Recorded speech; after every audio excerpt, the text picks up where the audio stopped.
ॐ अज्ञानतिमिरान्धस्य ज्ञानञ्जनशलाकया चक्षुरुन्मिलितं येन तस्मै श्रीगुरुवे नमः। हरे कृष्ण। भगवद गीता अध्याय 13 श्लोक संख्या 8 to 12 पार्ट 10। तो आज हम लोग इस बहुत ही डिटेल्ड श्लोक के बारे में, जिसमें हमने बहुत डिटेल में चर्चा करी कि ज्ञान क्या है, उसके आखिरी 2 गुणों के बारे में चर्चा करेंगे। ये हैं आत्म साक्षात्कार की महत्ता को स्वीकारना तथा परम सत्य की दार्शनिक खोज। आत्म साक्षात्कार की महत्ता को स्वीकारना। तो आत्म साक्षात्कार क्या है, कहते किसको है, जिसको हम इंग्लिश में कहते हैं सेल्फ रियलाइजेशन। किसी वस्तु को सच में जानना और उसकी इन्फॉर्मेशन होने में बहुत अंतर है। हमें कई बार कई लोगों के बारे में जानकारी होती है कि वो कहाँ पर काम करते हैं, क्या उनकी क्वालिफिकेशन है इत्यादि, लेकिन उस व्यक्ति को वास्तव में जानते नहीं, क्योंकि उसके साथ हम रहे नहीं होते हैं, ज़्यादा उसको निकट से नहीं जानते हैं, उसके प्रेफरेंसेस, फीलिंग्स, बहुत सारी चीज़ों को हम नहीं जानते हैं। उसी तरह से हम अपने आप को सही रूप में नहीं जानते हैं। हमें ऐसा लगता है कि अपने आप को नहीं जानते। ऐसा कोई हो सकता है कि हम अपने आप को ना जाने। हम सबको, किसी और को जानते हो या ना जानते हो, अपने आप को जरूर जानते हैं। हर कोई व्यक्ति ऐसा सोचता है कि वो खुद को तो अच्छे से जानता है। हम कहते हैं ना कि मेरी ये हॉबीज़ हैं, मुझे फुटबॉल खेलना अच्छा लगता है, मुझे क्रिकेट अच्छा लगता है, मुझे गेम्स अच्छे लगते हैं, मुझे कुकिंग अच्छी लगती है, मुझे ट्रैवलिंग अच्छी लगती है। हम लोग अक्सर अपने बारे में बताते हैं, लेकिन शास्त्र ऐसा कहते हैं कि जिसके बारे में हम जानते हैं इतना कुछ, वो वास्तव में हम होते ही नहीं हैं। क्योंकि मेरी हॉबी, माना मैं इंडिया में पैदा हुआ इस जन्म में, तो मेरी हॉबी क्रिकेट हो गई। और यदि मैं रशिया में पैदा हो जाऊं तो क्रिकेट मेरी हॉबी रहेगी नहीं। हो सकता है मेरी हॉबी रग्बी हो जाए, क्योंकि वहाँ के लोगों को वही पसंद है, वही खेलते हैं। तो इसका मतलब मेरी हॉबी बदल जाती है जिस जगह में पैदा होता हूँ, जैसा शरीर प्राप्त करता हूँ। उसी तरह एक स्त्री के शरीर में हो सकता है मेरी हॉबी ट्रैवलिंग, कुकिंग कुछ और हो, और एक पुरुष के शरीर में मेरी हॉबी क्रिकेट मैच हो।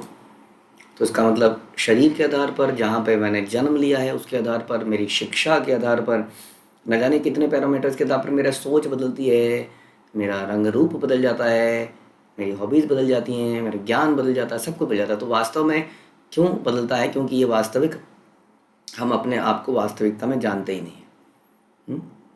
आदमी कोई रंग थोड़ी बदलता है ऐसे बार बार, कि उसकी ऐसा कोई देखा आदमी इतनी तेज़ी से, आज कुछ और पसंद है, कल कुछ और पसंद है। तो वास्तविक में बिल्कुल सही बात है, आदमी की प्रेफरेंसेस, इच्छाएं हैं, ये बदलती नहीं है अगर हम आत्मा की बात करें तो। लेकिन आत्मा के ऊपर, जैसा हम भागवत में सुनते हैं, एक आवरण आ जाता है। जैसे कि एक बल्ब के ऊपर एक चादर रखने पर बल्ब छुप जाता है, उसी तरह से आत्मा, हम अपना स्वभाव को ढक देते हैं, ढक जाता है, तो हम अपने रियल स्वभाव को कभी समझ ही नहीं पाते।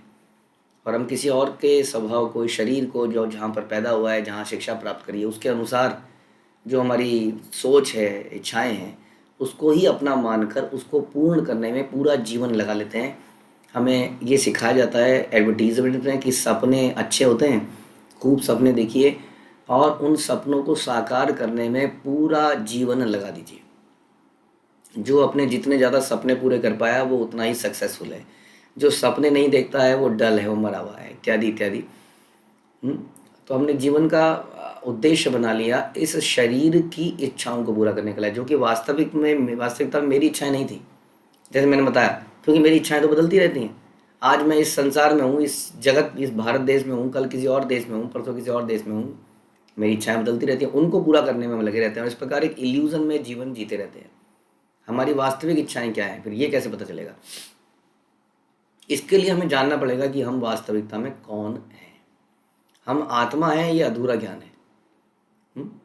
जानने का विषय ये है कि हम यदि आत्मा हैं और यदि हम पैदा नहीं होते तो इस संसार में हम आए कहाँ से, कैसे आए, हम किसके अंश हैं वास्तव में और उनके साथ हमारा क्या संबंध है इत्यादि, अथा तो ब्रह्म जिज्ञासा। तो ये सारी जिज्ञासाएं हमें उस तरफ ले जाती हैं, आत्म साक्षात्कार की तरफ। और सबसे बड़ा आत्म साक्षात्कार क्या है कि जीव जो है कृष्ण का अंश है, इसलिए उनकी सेवा करना ही उसका धर्म है। और वो सेवा कैसी होनी चाहिए? वो वॉलंटरी सेवा होनी चाहिए। प्रेम, इतना हृदय में शुद्धता है कि हमारे हृदय में ग्रेटिट्यूड है। जितना हृदय शुद्ध होता है उतना ग्रेटिट्यूड होता है, जितना हृदय करप्ट होता है उतना कंप्लेंट, कंपैरिजन, क्रिटिसिज्म, ये हृदय से निकलता है। These 3 C's और 3 कैंसर्स। तो हृदय में जितने अनर्थ भरे होते हैं, कोई भी बढ़िया अच्छी सी चीज़ हुई होगी हमारे सामने, अच्छा प्रोग्राम हुआ होगा, अच्छी यात्रा हुई होगी, अच्छा कोई फीस्ट हुई होगी, कुछ में उसमें हमें कमी निकलेगी, नहीं यहाँ पर ये ठीक नहीं हुआ, यहाँ पर ये गलत हुआ, यहाँ हमारे हिसाब से ये नहीं हुआ। और जितना हृदय शुद्ध होता है उतना हृदय में ग्रेटिट्यूड आता है। समझ में आ रही बात? तो इसी को कहते हैं, जितना व्यक्ति इस चीज़ की तरफ जाएगा उसको आत्म साक्षात्कार होगा। जब आत्म साक्षात्कार होगा तो उसको भगवान के प्रति ग्रेटफुलनेस महसूस होगी कि how great is Krishna and how fool I am, कि मैंने अपनी लाइफ को कैसे बर्बाद किया, इतने समय कहाँ में व्यर्थ रहा।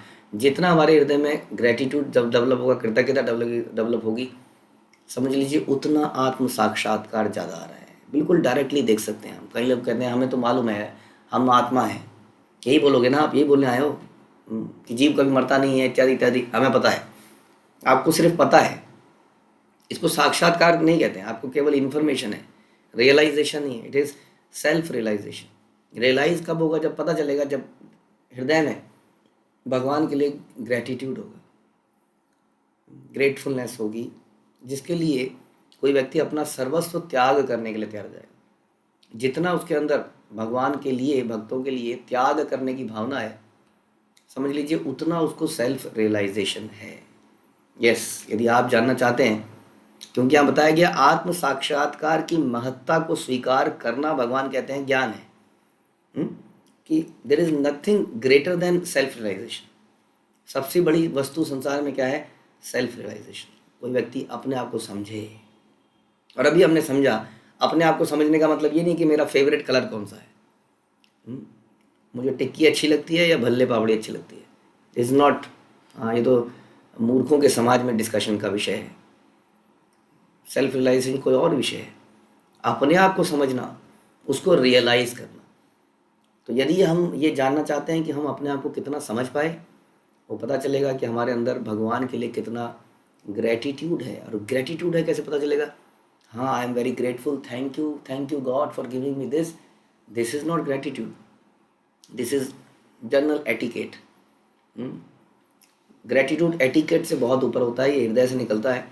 इसके अंदर कृतज्ञता, और कृतज्ञता का रिजल्ट ये होता है, जब आदमी किसी के प्रति ग्रेटिट्यूड रखता है तो उस व्यक्ति के लिए कुछ भी करने को तैयार हो जाता है। वो सच्चा ग्रेटिट्यूड है, नहीं तो केवल लिप सर्विस है, thank you and this and that, I will be grateful for you, it is my pleasure and all those words. तो दिस ऑल जगलरी हम करते हैं, जार्गन्स यूज़ करते हैं। हाँ, तो ये वास्तविक हृदय का ग्रेटिट्यूड कैसे पता चलेगा कि ये वर्ड्स जो बोले जा रहे हैं, इसके ये यथार्थ बोले जा रहे हैं कि हम कुछ त्याग, बलिदान करने का प्रयास करेंगे, हम कुछ अपने लिए कष्ट लेने का प्रयास करेंगे। भगवान के लिए कौन व्यक्ति और भगवान से संबंधित वस्तुओं के प्रति व्यक्ति का कितना ग्रेटिट्यूड है, लगाव है, पता चलेगा कि उन चीज़ों के लिए व्यक्ति कितना पेन लेने को तैयार है, सेक्रीफाइस करने को तैयार है, मैं और मेरा से कितना उठने को तैयार है। जब तक हम मैं और मेरा के चक्कर में पड़े हैं, तब हमारे अंदर रियल ग्रेटिट्यूड नहीं है, क्योंकि अभी भी कंप्लेनिंग ना चाहिए। मैं और मेरा का मतलब ऐसा क्यों हुआ, ऐसा क्यों नहीं हुआ, ये क्यों नहीं हुआ, तो कंप्लेंट, कंपैरिजन, इसका मतलब हृदय में क्या नहीं है? ग्रेटिट्यूड नहीं है। कृष्ण के लिए भी ग्रेटिट्यूड नहीं है। तो ये समझना पड़ेगा। तो रियल आत्म साक्षात्कार क्या है कि हम समझें कि हम कौन हैं और भगवान ने हमारे पर कितनी कृपा करी है। हम विद्रोही हैं बेसिकली। हाँ, हम इस संसार में आए कैदी की तरह फॉर प्यूरिफिकेशन, ताकि हमारी शुद्धिकरण हो सके, लेकिन उस बात को टोटली इग्नोर करके हमने यहाँ पर फिर वही शुरू कर दिया। तो हमने आत्म साक्षात्कार को बिल्कुल इग्नोर कर दिया। और कृष्ण कहते हैं कि आत्म साक्षात्कार की महत्ता को स्वीकार करना हाँ, ये महत्ता महत्ता समझते हैं आप कि this is the top most thing, self realisation.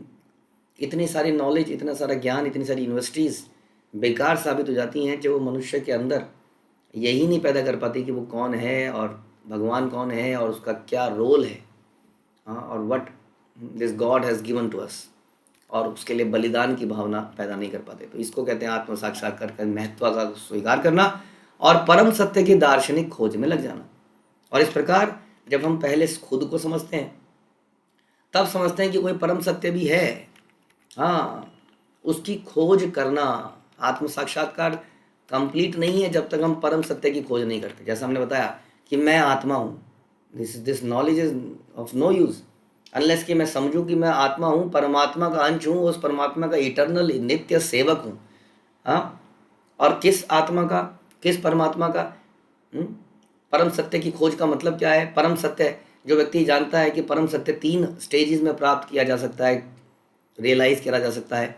एक है ब्रह्म, एक है परमात्मा और एक है भगवान। वही व्यक्ति वास्तव में परम सत्य की खोज के अंत तक निकला है।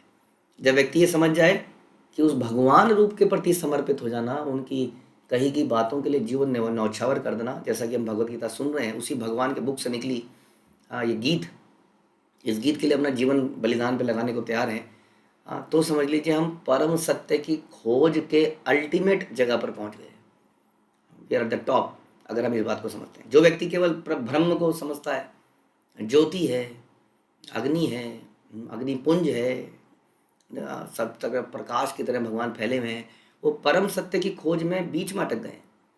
वो नहीं जानते कि इस ज्योति के पीछे ज्योति को धारण करने वाला है जो घट घट में है। अब घट घट में तो है, लेकिन जो अपने लोक में है, जिनका सुंदर रूप है, दिव्य है, तो प्रभुपाद कहते हैं कि जो इस लेवल पे पहुंच गया है वो परम सत्य की खोज के अंत में पहुंच गया है। लेकिन जो कहता है मैं ईश्वर हूँ, हाँ, समझ लीजिए वो अहंकार में समाप्त हो जाएगा। मनुष्य को प्रभुपाद अंत में बता रहे हैं कि ज्ञान का शुभारंभ कहाँ से होता है। तो हमने ज्ञान का, ये जो ज्ञान के हमने इतने सारे पहलू समझे, इसका शुभारंभ कहाँ से बताया?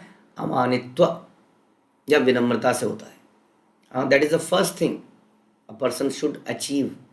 इसलिए प्रारंभ में ही विनम्र बनने का ट्रेनिंग देनी चाहिए, क्योंकि विनम्र व्यक्ति ही कुछ सीख सकता है।